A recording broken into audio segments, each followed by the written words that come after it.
नमस्कार. 9:30च्या बातमीपत्रात मी योगेश कोलते आपलं स्वागत करतो. सुरुवातीला एक नजर ठळक बातम्यांवर. पंतप्रधानांनी घेतली 20 आफ्रिकी राष्ट्रप्रमुखांची भेट. महत्त्वपूर्ण चर्चा सुरू. अखेर एफटीआयआयच्या विद्यार्थ्यांचा संप मागे. गजेंद्र चौहान यांच्या नियुक्तीला विरोध मात्र कायम. शिस्त पाळूनच फटाके वाजवण्याचे सर्वोच्च न्यायालयाचे निर्देश. ध्वनी प्रदूषणाबाबत सरकारनं राबवावी जनजागृती मोहीम. देशभरात साठेबाजांवर धडक कारवाई सुरूच. रायगड जिल्ह्यात 54 कोटी रुपयांचा डाळ साठा जप्त. परदेशी महिलांना भारतात गर्भाशय भाड्यानं न देण्याची केंद्र सरकारची ग्वाही. बिहार विधानसभा निवडणुकीच्या तिसऱ्या टप्प्यात 5 जिल्ह्यांमध्ये आज 53% मतदान. आणि कृषी संजीवनी योजनेला राज्य सरकारनं दिली 17 महिन्यांची मुदतवाढ.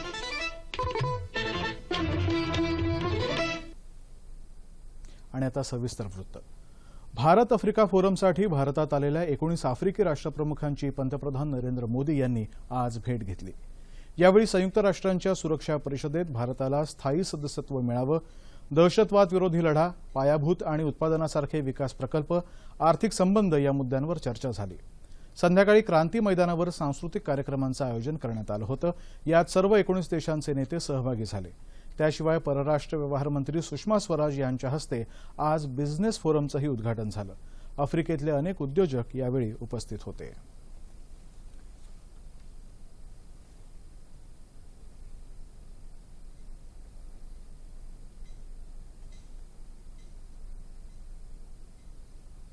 पुण्याची राष्ट्रीय चित्रपट आणि दूरचित्रवाणी संस्था अर्थात एफटीआयआयच्या विद्यार्थ्यांनी गेल्या 139 दिवसांपासून सुरू असलेला आपला संप अखेर आज मागे घेतला. मात्र अध्यक्षांच्या नियुक्तीविरोधात आमचा लढा याही पुढे सुरूच राहील असंही या विद्यार्थ्यांनी स्पष्ट केलंय. विद्यार्थ्यांनी मागे घेतलेल्या संपाचं केंद्रीय माहिती आणि प्रसारण राज्यमंत्री राज्यवर्धन राठोड यांनी स्वागत केलं.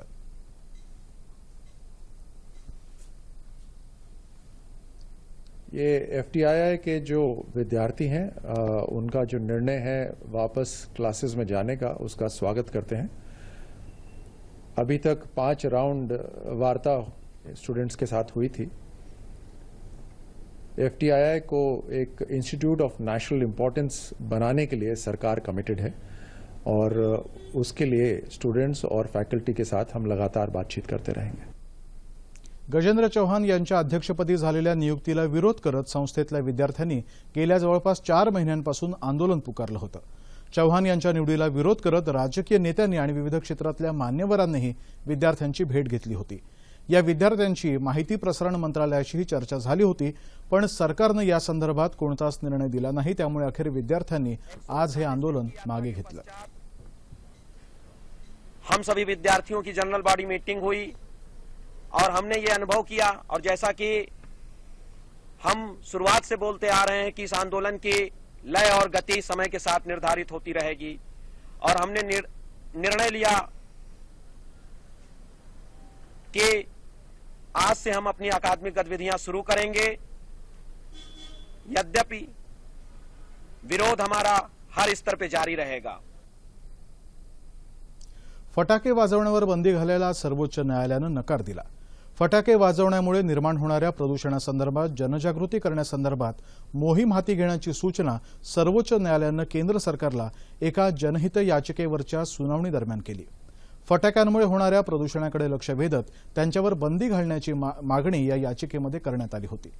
फटाके वाजवण्याच्या वेळेबाबतही न्यायालयानं निर्देश जारी केले आहेत. त्यानुसार सकाळी 6 ते रात्री 10 वाजेपर्यंत फटाके वाजवायला परवानगी देण्यात आली आहे. डाळींच्या साठेबाजांविरोधात देशभरामध्ये छापासत्र सुरूच असून आतापर्यंत 98,000 मेट्रिक टन डाळीचा साठा जप्त करण्यात आलाय. जप्त करण्यात आलेली 98,000 मेट्रिक टन डाळ पुढच्या आठवड्यात खुल्या बाजारात विक्रीसाठी आणली जाणार आहे, अशी माहिती ग्राहक व्यवहार मंत्रालयानं दिली आहे. राज्यात रायगड जिल्ह्यातल्या खालापूर इथल्या ईटीसी अॅग्रो कंपनीवर टाकण्यात आलेल्या धाडीमध्ये सुमारे 54 कोटी रुपयांची 6,700 मेट्रिक टन तूर डाळ जप्त करण्यात आली आहे. आवश्यक ती परवानगी नसल्यानं जीवनावश्यक वस्तू कायद्याअंतर्गत ही कारवाई करण्यात आली। राज्यात पुरवठा विभागाच्या 28 पथकांनी 430 ठिकाणी छापे घातल्याची माहिती लातूरचे जिल्हाधिकारी पांडुरंग पोले यांनी दिली आहे। तपासणीच्या वेळी योग्य ती कागदपत्र सादर न केल्यामुळे 65 गोदामांना सील ठोकण्यात आले।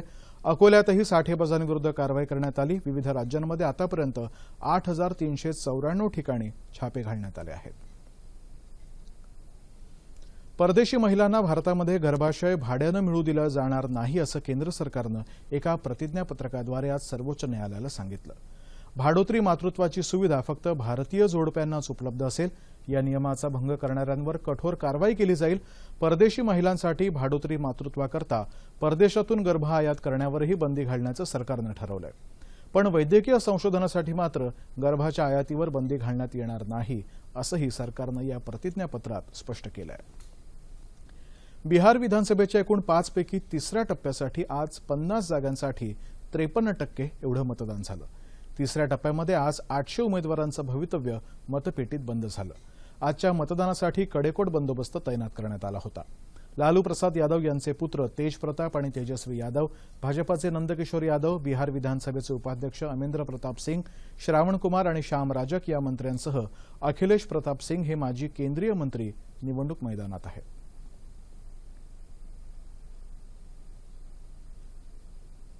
राज्यातल्या महावितरण कंपनीच्या कृषी ग्राहकांना मदत करण्यासाठी आणि त्यांच्याकडचा वीज देयकाचा बोजा कमी करण्यासाठी आखण्यात आलेल्या कृषी संजीवनी योजनेला 31 मार्च 2016 पर्यंत मुदतवाढ देण्याचा निर्णय राज्य मंत्रिमंडळाच्या आज झालेल्या बैठकीत घेण्यात आला।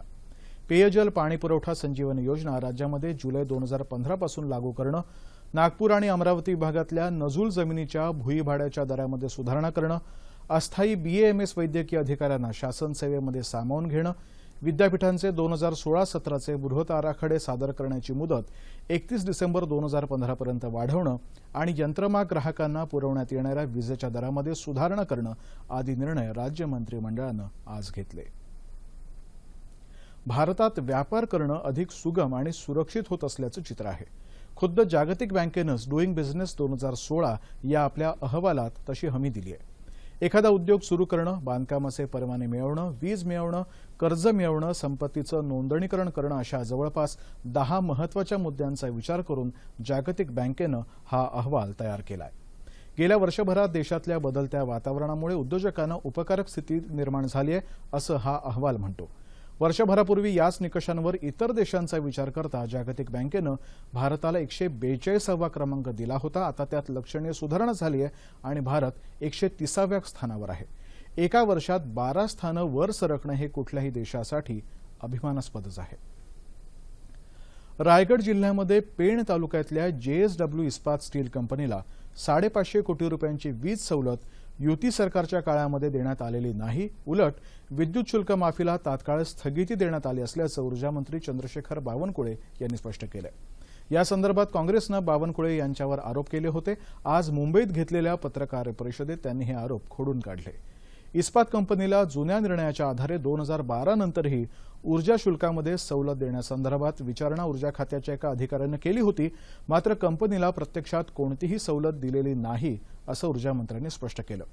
मात्र सवलती देण्याबाबतचं पत्र कसं दिलं गेलं याबाबत खात्यांतर्गत चौकशी सुरू असल्याचं बावनकुळे यांनी या पत्रकार परिषदेत सांगितलं। ऊर्जा हा राज्याच्या एकूण विकासाला आधारभूत ठरणारा घटक। राज्याच्या ऊर्जा खात्यानं गेल्या वर्षभरामध्ये अनेक महत्त्वपूर्ण कामं केली। त्याविषयी संवाद साधण्यासाठी ऊर्जा मंत्री चंद्रशेखर बावनकुळे आज आपल्या स्टुडिओमध्ये आले आहेत। नमस्कार। नमस्कार। 9:30च्या या बातमीपत्रामध्ये आपलं स्वागत आणि आपण 1 वर्ष जी यशस्वी वाटचाल केली आहे त्याबद्दल आपलं अभिनंदन सुद्धा। धन्यवाद। गेल्या वर्षभरातली जर का आपण कामगिरी बघितली, आपल्या खात्याची कामगिरी बघितली, एक जर का आपण 3 महत्त्वाचे निर्णय जर का अधोरेखित करायचं म्हटलं, काय सांगाल? मी 5 डिसेंबरला ऊर्जा मंत्री झाल्यानंतर या राज्यामध्ये विजेचे दर कमी करण्याचा प्रयत्न आपण केला। आपण MERCचं गठन झाल्यापासून जर आपण टेरिफचा विचार केला तर 1999 ते 2014 पर्यंत राज्याच्या विजेचे दर हे वाढत गेले। मागच्या एप्रिल 2014 मध्ये 20% दर वाढले, पण यावर्षी आम्ही ज्या काही सुधारणा करण्याचा प्रयत्न करतो आणि केल्या आहेत, MERC कडे आम्ही ज्या पद्धतीने महावितरणकडनं, जनकोकडनं आणि ट्रान्समिशन कंपनीकडनं जे आमचे विवरणपत्र सादर केले, त्यामध्ये अनेक विषयाला आम्ही हात घातला. जवळपास 15 ते 30% विजेचे दर कमी करण्याकरता राज्य सरकारला यश आलं. अनेक कॅटेगरी वेगळ्या करण्याचा प्रयत्न आम्ही केला. जेव्हा एखाद्या या कॅटेगरीमध्ये जसं शासकीय शाळा याला आपल्या या ठिकाणी या शासकीय शाळांकरता वेगळं टेरिफ होतं, पण आता शासकीय शाळांना कमी दराचा टेरिफ आपण आणलं.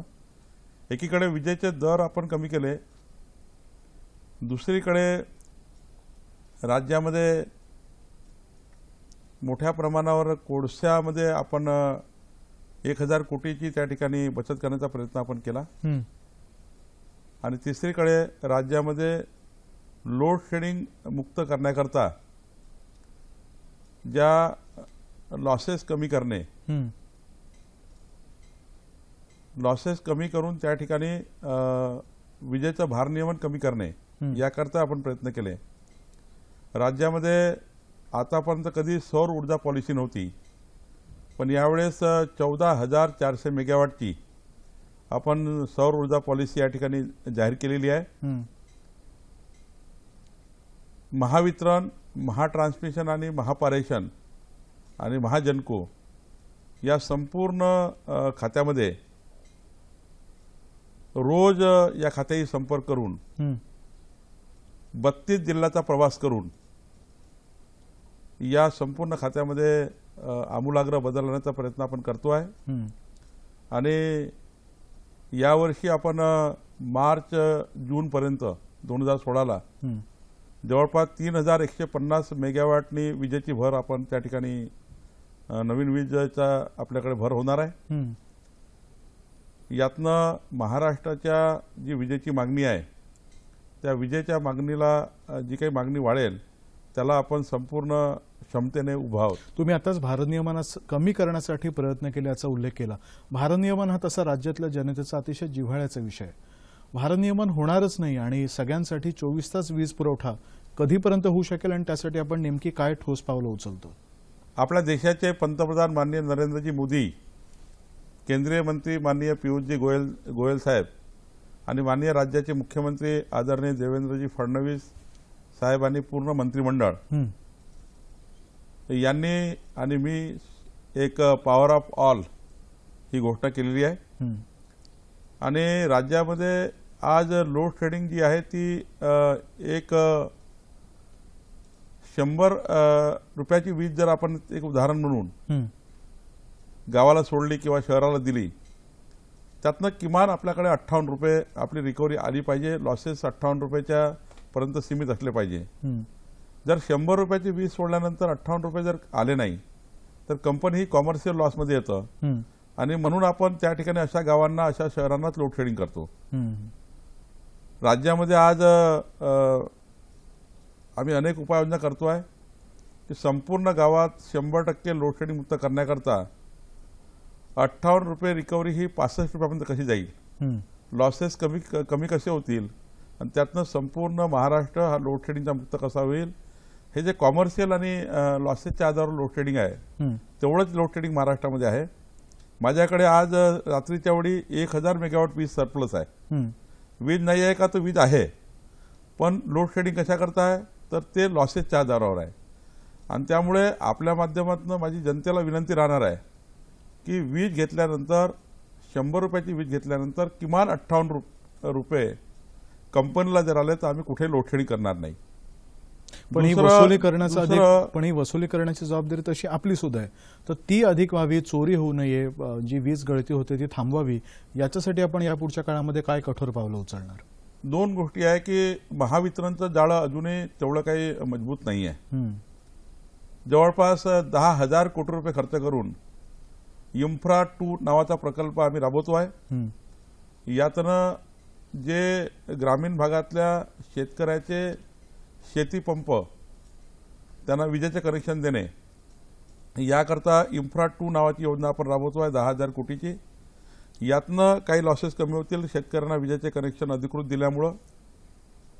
काही आपण शहरी भागामध्ये शहराचं अंडरग्राऊंड करण्याकरता, ज्या ठिकाणी चोरी होतं त्या ठिकाणी केबल टाकण्याकरता केंद्र सरकारने आता मला एक सपोर्ट दिला आहे. माननीय केंद्रीय मंत्री यांच्या पुढाकाराने राज्याला ग्रामीण भागाच्या इन्फ्रास्ट्रक्चर करता जी गावं शेतीवर जोडल्या गेली आहे, शेती आणि गावं हे वेगवेगळे करणार नाही तोपर्यंत लोड शेडिंग राहणार आहे. जवळपास राज्यात 7,000 गावं अशी आहेत की जे शेतीच्या कनेक्शनवर आहे आणि शेतीला आपण नियमाप्रमाणे दिवसाने 8 तास 3 दिवस, रात्री 4 दिवस 10 तास अशी वीज देतो आहे. कारण जमिनीतनं पाणी किती काढायचं दिवसभरातनं तर 8 तास काढायचे. या कायद्याप्रमाणे शेतीला जर 8 तास वीज देतो तर त्या गावाला 8 तास वीज जात आहे. त्यामुळं ते गाव लोडशेडिंग खाली आहे. जोपर्यंत 7,000 गावं शेतीपासून वेगळे करत नाही तोपर्यंत लोडशेडिंग राहणार आहे. दिल्ली सरकारने आता मला केंद्र सरकारने 2200 कोटी रुपये दीनदयाल उपाध्याय ग्रामज्योती योजनेमार्फत दिलेले आहे. त्यातनं मी 7,000 गावांना गाव आणि शेतीचे फीडर वेगळे करून फीडर सेपरेशन तयार करून त्या ठिकाणं 7,000 गावांना लोडशेडिंग मुक्त करणार आहे. IPDS नावाचं एक 2800 कोटी रुपयाची योजना केंद्र सरकारने प्रस्तावित केली आहे. राज्याला 2800 कोटी रुपये मिळाले आहे. यावर्षी राज्याला 5,000 कोटी केंद्र सरकारकडे मिळवण्याकरता आपण एक मिळवलं आहे. आणि या 2800 कोटीमधनं शहरी भागाचं जे जाळं आहे ते मजबूत आपण करणार आहे. हे 5,000 कोटी खर्च केल्यानंतर जवळपास 5 ते 60% लॉसेस कमी होतील आणि जुने 10,000 कोटीचे काम सुरू आहेत. त्यामुळे 15,000 कोटी रुपयाचे कामं 2017च्या डिसेंबरपर्यंत पूर्ण करून या डिसेंबर 2017 पर्यंत राज्यामध्ये एकही गाव लोडशेडिंग खाली राहणार नाही. कोणतंही शहर लोडशेडिंग खाली राहणार नाही. केवळ ज्या गावांना 100 रुपयाची वीज दिल्यावर 58 रुपये मिळाले नाही तेच गाव लोडशेडिंग खाली येणार आहे. आणि आपण जो प्रश्न या ठिकाणी केला ही आमची जबाबदारी आहे.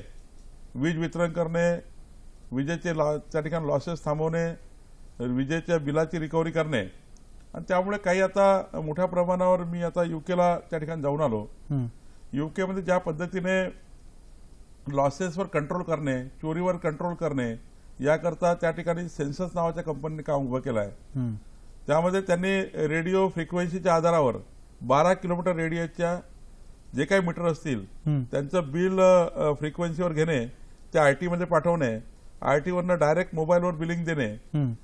मोबाईलवर बिलिंग दिल्यानंतर महिनाभरात त्यांनी ते बिल चेक करायचं आहे. मीटर आणि बिल टेरिफनुसार जे काही टेरिफ ठरलं आहे महिनाभरात त्यांनी पैसे भरायचे आहे. त्यांनी महिनाभरात पैसे भरले नाही तर ऑटोमॅटिक त्याचं डिस्कनेक्शन होणार आहे. आणि कुठे त्या 12 किलोमीटरमध्ये कुठे वीज चोरी होत असेल तर त्या मीटरचा नंबर, त्या ग्राहकाचा नंबर डायरेक्ट IT वर येईल. IT वरनं डायरेक्ट त्यांच्याकडे आपण ती वीज चोरी पकडू शकतो.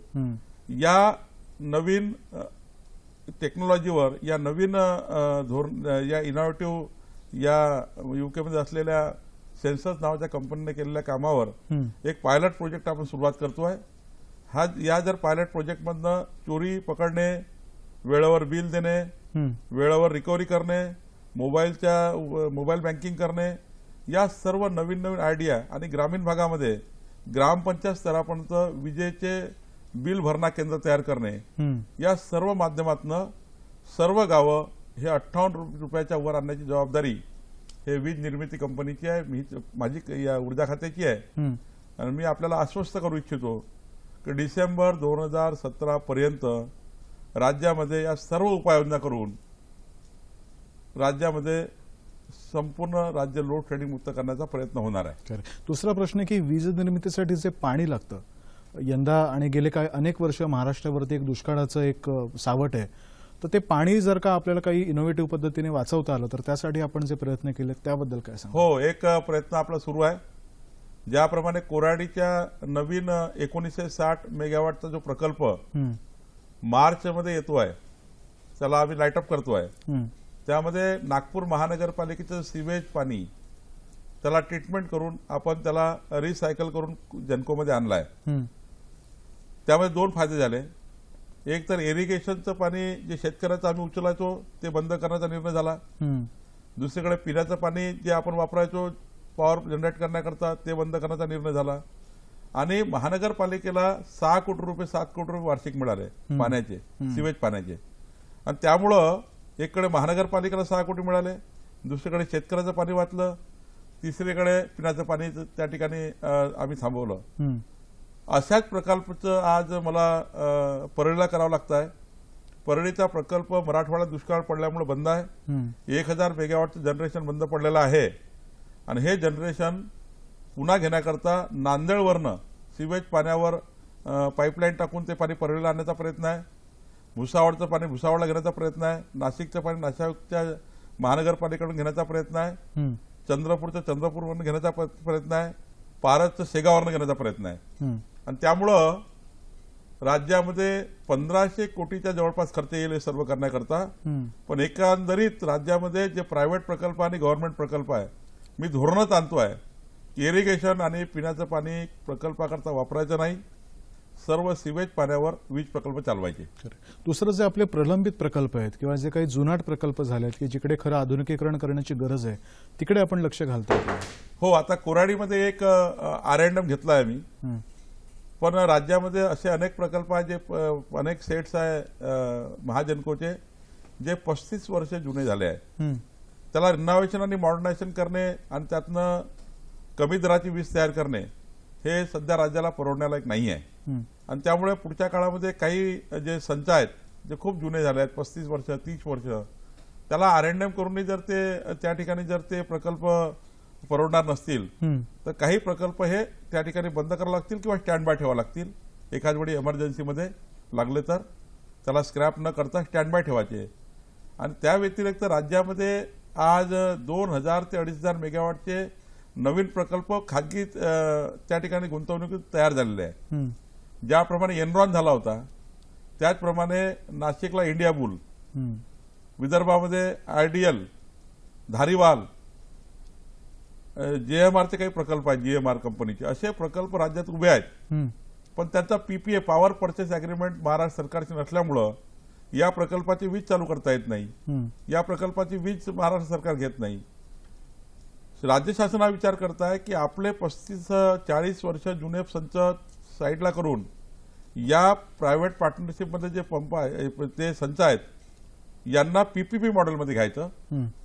आजच्या रेटनी त्याचा व्हॅल्यू लावायची आणि सरकारने त्याची इक्विटी टाकायची आणि इक्विटी टाकून त्यांना PPA करून त्या ठिकाणी हे संच जे प्रायव्हेटमध्ये उभे झाले आहेत त्यांना जर विजेची आपल्याला पुढच्या काळात 2020 पर्यंत वीज लागणार आहे, ती वीज महाराष्ट्राला लागण्याकरता काही संच PPP मॉडेलमध्ये खाजगी स्वरूपातले आणण्याचा प्रयत्न आहे. एक धोरण लवकरच येत आहे. जे एवढं मोठं असेट, हजारो कोटी रुपयाचं असेट, आज 1 मेगावॉट वीज तयार करायला 8 कोटी रुपये लागतात. 8 कोटी रुपये एका मेगावॉटला 2,500 मेगावॉटचे प्रकल्प पेंडिंग आहे, उभे झाले आहेत. त्यांना एकदा काहीतरी धोरण आणून आपण त्यांना गव्हर्नमेंट सोबत आणण्याचा प्रयत्न आहे. आणि ज्यातनं स्वस्तात वीज तयार होईल नवीन प्रकल्पातनं, त्याला कोळसा आणि पाणी सरकार देईल असं एक धोरण आणण्याचा प्रयत्न आहे. एकंदरीत 2025 पर्यंत महाराष्ट्राला अजून 5000 मेगावॉटचा विजेचा त्या ठिकाणी बूस्ट लागणार आहे.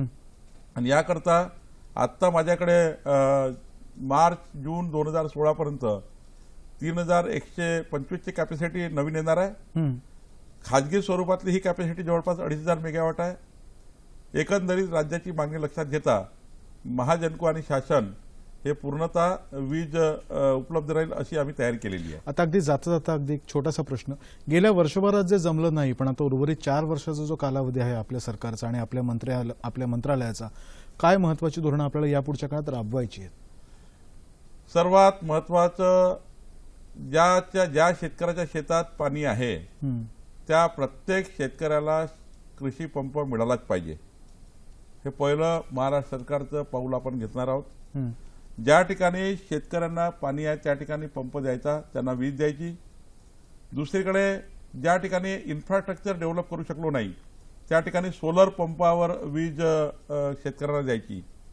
ज्या ठिकाणी पिण्याच्या पाण्याच्या योजनामध्ये वीज जाऊ शकली नाही त्या ठिकाणी सोलर पंपावर त्या ठिकाणी आपण नळ योजना करण्याचा प्रयत्न आपला आहे. एकीकडे नळवजा सोलर पंपावर आणणे, दुसरीकडे त्या ठिकाणी सौर ऊर्जाचे पंप हे शेतकऱ्याला देणे, तिसरीकडे ज्याच्या शेतात पाणी आहे त्यांना आपण विजेचे कनेक्शन देणे. राज्यात एकही शेतकरी असा नको ज्याच्या शेतात पाणी आणि त्याला वीज नसल्यामुळे त्याला निराश व्हावं लागेल. राज्यामध्ये संपूर्ण 2020 पर्यंत 2025 पर्यंत जेवढी वीज लागेल तेवढी वीज निर्माण करणे, महावितरण मजबूत करून, इन्फ्रास्ट्रक्चर डेव्हलप करून, जुने इन्फ्रास्ट्रक्चरला मेंटेनन्स करून, पुढच्या काळात कुठेही त्या ठिकाणी इन्फ्रास्ट्रक्चरमुळे आपण त्या ठिकाणी वीज देऊ शकलो नाही अशी कुठलीही परिस्थिती निर्माण न होऊ देणे, महापारेषणच्या माध्यमातून महाराष्ट्रात मजबूत महापारेषण तयार करणे, जेणेकरून पुढच्या 40 वर्षामध्ये कुठेही लो व्होल्टेजचा प्रॉब्लेम येणार नाही याची तयारी केली आहे. आणि शेवटचं सौर ऊर्जा तयार करून, अपारंपरिक ऊर्जा तयार करून, ग्रीन एनर्जी तयार करणे, जेणेकरून महाराष्ट्र पोल्युशनच्या बाहेर होईल, महाराष्ट्रात पोल्युशन होणार नाही याची काळजी मी घेणार आहे. आणि त्यामुळे अपारंपरिक ऊर्जा धोरणाला मोठ्या प्रमाणावर आम्ही त्या ठिकाणी वाव देणार आहोत. आपण इथे आलात आणि आपल्या वर्षभरातल्या कामगिरीचा आढावा आपण सादर केलात. आपल्या यापुढच्या वाटचालीसाठी मनपूर्वक शुभेच्छा. थँक्यू, धन्यवाद. आणि आता वळूया या पुढच्या बातम्यांकडे. पुण्यात सुरू असलेल्या ATP चॅलेंजर टेनिस स्पर्धेमध्ये भारताच्या युकी भांबरेनं पुरुष एकेरी गटामध्ये आज उपांत्यपूर्व फेरीमध्ये प्रवेश केला.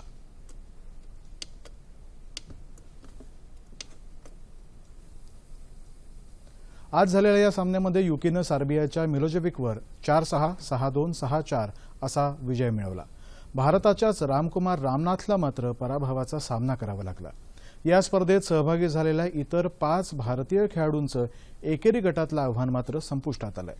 सनम सिंग आणि साकेत मायनीनी या भारतीय जोडीनं उपांत्य फेरीत प्रवेश केलाय. आणि आता हवामानाचा आढावा.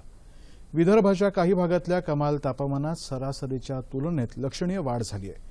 येत्या 36 तासात दक्षिण कोकण आणि विदर्भात तुरळक ठिकाणी मेघगर्जनेसह पाऊस पडण्याची शक्यता आहे.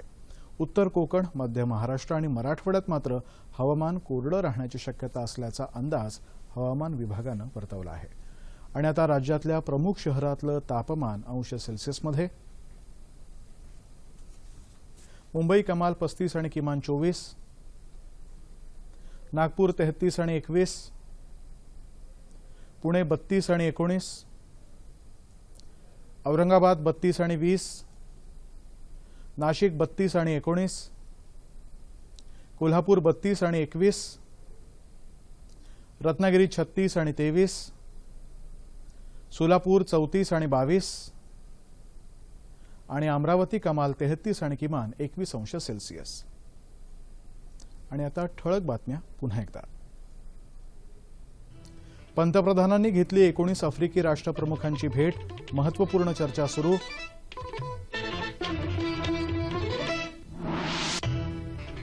अखेर FTIIच्या विद्यार्थ्यांचा संप मागे, गजेंद्र चौहान यांच्या नियुक्तीला विरोध मात्र कायम. शिस्त पाळूनच फटाके वाजवण्याचे सर्वोच्च न्यायालयाचे निर्देश, ध्वनी प्रदूषणाबाबत सरकारनं राबवावी जनजागृती मोहीम. देशभरात साठेबाजांवर धडक कारवाई सुरूच, रायगड जिल्ह्यात 54 कोटी रुपयांचा डाळ साठा जप्त. परदेशी महिलांना भारतात गर्भाशय भाड्यानं न देण्याची केंद्र सरकारची ग्वाही. बिहार विधानसभा निवडणुकीच्या 3ऱ्या टप्प्यामध्ये 5 जिल्ह्यांमध्ये आज 53% मतदान. आणि कृषी संजीवनी योजनेला राज्य सरकारनं दिली 17 महिन्यांची मुदत.